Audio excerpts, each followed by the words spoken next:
Sir, Iran Israel के हवाले से बताएं। फाइनली जंग बंदी हो गई है, लेकिन इंडिया का क्या रोल रहा इस पूरी जंगी लड़ाई में जो ईरान इसराइल के दरमियान थी? प्लीज बताइए।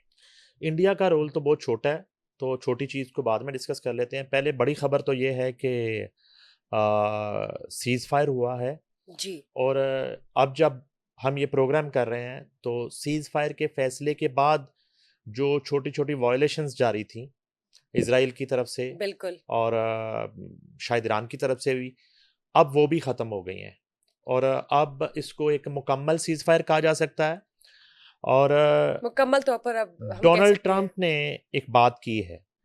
उन्होंने कहा कि ईरान इजराइल की जंग उस लम्हे खत्म हो गई थी जब अमेरिका ने ईरान पे हमला किया था।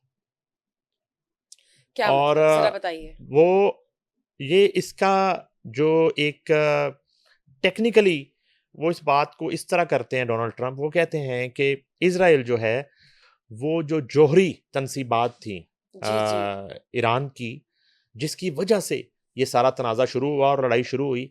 इजराइल उनको दूसरे लफ्ज़ों में कह लें कि तबाह करने में और उन पे हमला करने में कामयाब नहीं हो पा रहा था। और रिटेलिएशन के नतीजे में इजराइल को बड़ी मार पड़ना शुरू हो गई और थी। इसराइल की। मैं ये वही पॉइंट है जो मैंने आपको इंडिया पाकिस्तान जंग में कहा था। बिल्कुल ठीक बात की आपने। इंडिया पाकिस्तान जंग में मैंने आपसे ये कहा था कि मुझे ये लगा कि जब अमेरिका को ये फील हुआ या रिपोर्ट्स डोनाल्ड ट्रंप तक पहुंची कि इंडिया को मार पड़ रही है पाकिस्तान इंडिया तो जंग फिर में और पाकिस्तान चढ़ गया है इंडिया के जब ऊपर, और फौरी तौर पे उन्होंने इंटरफेयर किया और बड़ा बन के सीज फायर करवाया और लड़ाई खत्म करवा दी। यहां भी सेम केस हुआ, सेम सिचुएशन। सेम सिचुएशन हुई है।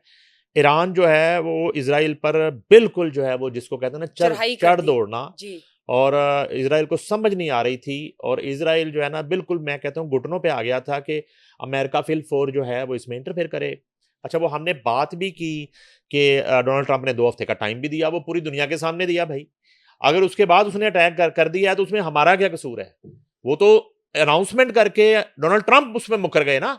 और उसकी क्या जेन में था, क्या स्ट्रेटजी थी, क्या प्लान था, क्या खतरा था, क्या खौफ था? 2 हफ्ते में शायद डोनाल्ड ट्रंप को और अमेरिका को यह लग रहा था कि इसराइल 2 हफ्ते बाद शायद रहे ही ना, ईरान जो है वो इसराइल को गजा बना दे। जिस तरह से रिटेलिएट कर रहा था, जिस एग्जैक्टली तरह से वो कामयाबियां हासिल कर रहा एग्जैक्टली था, उनके पास मार्जिन ही था और मार्जिन नहीं तबाही था। का। तो इस वजह से उनको जल्दी अटैक करना पड़ गया, रातों रात ही। रातों रात करना पड़ गया। इसी तरह से हमने डिस्कस किया फील्ड मार्शल की मुलाकात। मुलाकात अच्छा, वो डोनाल्ड ट्रंप मुलाकात पे साहब के साथ। ये सारा कुछ डिस्कस हुआ। डोनाल्ड बिल्कुल। ट्रंप ने ऑन द रिकॉर्ड कहा कि फील्ड मार्शल के सामने भी उन्होंने ये बात कही कि ईरान को जितना पाकिस्तान समझता उतना अमेरिका भी नहीं समझता। अच्छा, उसमें जाहिर है कि फील्ड मार्शल की तरफ से या पाकिस्तान का मुतालबा तो यही होगा ना कि सीज फायर होना चाहिए। जाहिर सी बात है। आप मुज़ाकरात करें, आप टेबल टॉक करें। हमने की बात की भी थी कि वहां पे तो एक इस तरह से मगर मगर जो एक है ना ज़ेनी नौमौलूद किस्म के जो है वो एक सो कॉल्ड तज्ज़ियाकार, एक तो हर बंदा तज्ज़ियाकार है इस वक्त। और सोशल मीडिया पे ना उनको इमरान खान की बुराई पसंद है, ना जो है ना उनको हम अपने इदारों के हक में कोई बात करें वो भी नहीं उनको पसंद। इमरान खान के लिए तो आज मैंने जो है ना वो एक आपके शो में एक दुआ करनी है कि इमरान खान के जो आज भी आशिक हैं, जो उनके लिए जो है ना दीवानावार दूसरे मुल्कों में बैठ के, ओवरसीज में खास तौर पे बैठ के इदारों के खिलाफ प्रोपेगेंडा करते हैं, मेरी ये दुआ है कि उनमें जो मेल हैं उनकी बेटियां होंगी, बच्चियां, और उनकी जाहिरी बात है लोगों की किसी की बहनें होंगी। मेरी ये दुआ है कि उनकी बच्चियों और उनकी बहनों का जो रिश्ता है वो इमरान खान जैसे शख्स के साथ हो। मेरी ये दुआ है आपके शो में। और उनके जो रिश्ते हैं वो इमरान खान के किरदार जैसा शख्स उनको नसीब हो, ठीक है?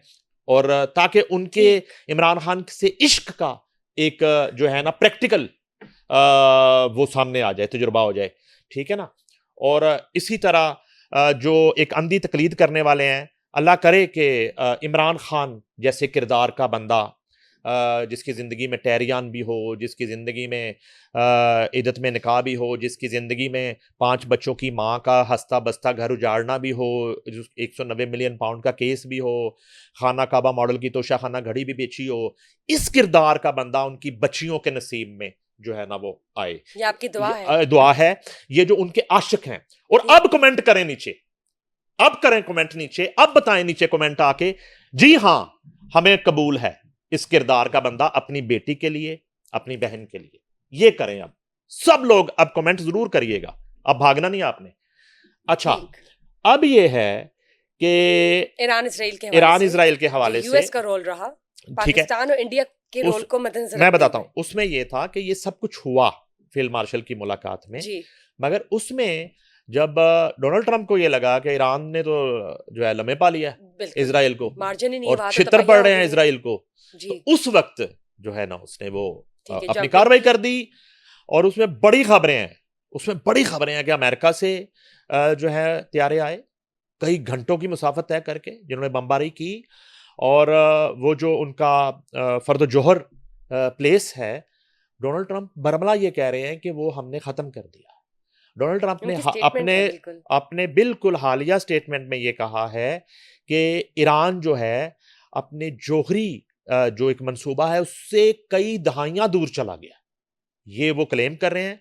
और इस सेटिस्फेक्शन के साथ उन्होंने कहा जी अब जंग की कोई गुंजाइश ही नहीं है, अब जंग जरूरत ही नहीं है, खत्म। क्योंकि अब उनको हमने इस तरह से। ईरान के अवाम का उन्होंने कहा बड़ी तारीफ की है। उन्होंने कहा जी कि ईरान के अवाम शानदार हैं, जो कि शानदार हैं, वो तो सारी दुनिया कहती है, हम भी कहते हैं शानदार। जिस बहादुरी के साथ ईरानी अवाम ने अपने जो है वो हुक्मरानों का और अपने फौज का और पासदारान इनकलाब का साथ दिया है, इसकी तो मिसाल मिलती नहीं है। और heads of two Irani nation. और उन्होंने ये किया जिसकी तारीफ डोनाल्ड ट्रंप ने की है। इसके साथ ही साथ ये भी उन्होंने कहा है मुबैना तौर पर, अगर वो उनका स्टेटमेंट जो है ओरिजिनल है, कि आखिरी मरहले में ईरान इसराइल के ऊपर चढ़ गया था और दुरुस्त बात ये है। मजबूरन जो है अमेरिका को इंटरफेयर करना पड़ा। और सीज फायर की तरफ गए हैं एक बात उन्होंने और की बुशरा, वो ये भी की डोनाल्ड ट्रंप ने कि अगर दोबारा भी कभी ईरान ने हमला किया या जोहरी कौन। हथियार बिल्कुल। बनाने की कोशिश की और न्यूक्लियर जो एक मंसूबा है उसकी तरफ कोई पेशरफ्त हुई, तो अमेरिका दोबारा अटैक करेगा। ये एक खौफनाक स्टेटमेंट उनकी तरफ से बददस्तूर जो है अभी मतलब भी उनको दिया है गया कि है। वो न्यूट्रल हो जाए, बिल्कुल सरेंडर करके अलबत्ता एक न्यूक्लियर पावर दबाए। अलबत्ता नेतन्याहू जो है उसके तमाम प्लान्स जो हैं वो मलिया मेट हो गए। और आज के दिन जो है ना वो इंटरनेशनल मीडिया को अब वो तल अबीब की बर्बादी दिखा रहा है जाके वहाँ पे जो बिल्डिंगें तबाह हुई हैं, वहाँ पे जितना नुकसान हुआ है, वहाँ पे अब नुकसान का तायुन किया जा रहा है, उसके हालात तो ये हैं। अब जहाँ तक इंडिया की बात है, तो इंडिया का बड़ा गंदा रोल था इंडिया नजर ही नहीं आया, कहीं पे इस छुपा हुआ था, मैं क्या बताता चक्कर हूँ क्या था? मैं मोदी बताता हूँ साहब की कोई स्टेटमेंट होती है इस हवाले से? एक मैं छोटा सा जो है ना एक अलामिया कह लें, जी। एक ये है कि हनूदो यहूद का गठजोड़ एक बार फिर बेनकाब हो चुका है। हनूदो यहूद के गठजोड़ ने खित्ते के अमन को दांव पर लगा दिया है। मोदी हुकूमत इजराइल की प्रॉक्सी के तौर पर काम करने लगी। हनूदो यहूद के गठजोड़ से न सिर्फ भारत की खारजा पॉलिसी बल्कि खित्ते के तवाज़ुन पर भी मनफी असरात मुरतब हो रहे हैं। ये ठीक। वो इंडिया है 6 और 7 की रात और 7 और 8 की जो दरमियानी रात थी, जो ड्रोन पाकिस्तान की तरफ भिजवाए गए थे वो सारे इजरायली ड्रोन थे। तो इसलिए हमें तो पहले ही कोई अबाम नहीं था कि क्या सपोर्ट है, इसराइल कौन और सी सपोर्ट है। इंडिया के गठजोड़ बिल्कुल का। बिल्कुल। इसराइल खित्ते में ईरान के असर को कम करने के लिए कुर्दों को सपोर्ट कर रहा है और यही नेटवर्क बीएलए जैसे ग्रुपों तक रसाई देता है। इसके साथ ही साथ कालदम तंजीम बीएलए के कुर्दो हनूदो यहूद की प्रॉक्सीज के तौर पर काम करने के शवाहिद भी मिले हैं। शवाहिद और सबूतों से यह बात वाज़ेह हो चुकी है कि बीएलए के सरकर्दा सरगना भारतीय एजेंटों से माली मावनत और हदायत लेते हैं।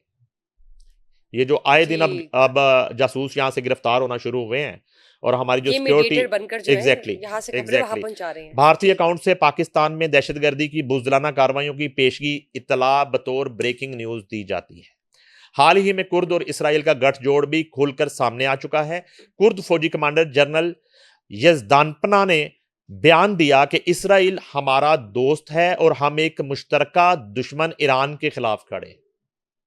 ये ऑन द रिकॉर्ड है। कुर्द ग्रुप का इसराइल के हक में बयान ईरान के खिलाफ प्रॉक्सी जंग की नई जहत है। जिस तरह भारतीय सोशल मीडिया अकाउंट से मियांवाली एयरबेस और जाफर एक्सप्रेस पर हमले की पेशगी इतला दी गई थी, इसी तरह कुर्द के सोशल मीडिया अकाउंट्स ने इसराइल को ईरानी रेडियो और टेलीविजन पर हमले का इशारा दे दिया था। पहले ही उन्हें पता था। इसराइल ने ईरान के अंदर जासूसी के लिए कुर्दों को इस्तेमाल किया है। इजरायली खुफिया एजेंसी मोसाद कई सालों से इराकी कुर्दिस्तान में मौजूद कुछ अस्करी व सियासी ग्रोहों की माली मावनत, टेक्नोलॉजी और अस्करी तरबियत फराम कर रही है। और वहीं पे ये सारा जो है वो ग्रो होता जा रहा है और ये जो पूरा एक एग्जैक्टली ग्रुप है। इस ताउन का मकसद ईरान के मगरबी इलाकों में खुफिया कार्रवाइयों के लिए अंदरूनी सपोर्ट मुहैया करना था। उसके साथ साथ ईरानी सिक्योरिटी इदारों ने 2022-24 के दरमियान मुतअद्दिद बार कुर्द इजरायली एजेंट्स की गिरफ्तारी का दावा भी किया था। इसके साथ ही साथ बीएलए और कुर्द ग्रुपों के जरिए जारी प्रॉक्सी जंग अब हनूदो यहूद की चालों का आकाश बनती जा रही है। भारतीय एजेंसियां इजरायली टेक्नोलॉजी के जरिए अंदरूनी और बैरूनी मुल्क जासूसी का नेटवर्क चला रही है। हनूदो यहूद का नेटवर्क आलमी अमन के लिए संगीन खतरे का बायस बनता जा रहा है। ये इंकशाफात हैं भारत इंडिया के हवाले से। और अदरवाइज इंडिया, जो आपका सवाल था, वो नरेंद्र मोदी तो वो जरूरी काम से सो रहा है। ये रोल इंडिया और उसके बाद जो है ना, ये सारी सूरत हाल में बीएलए भी कहीं नजर नहीं आई जी। और जितना एक पाकिस्तान दुश्मन नेटवर्क था, मुल्क दुश्मन जो नेटवर्क था, वो मुकम्मल तौर पर जो है जिसको कहते हैं कि एक पकड़ाई में आ चुका था और अंडरग्राउंड चला गया, जेर जमीन चला गया।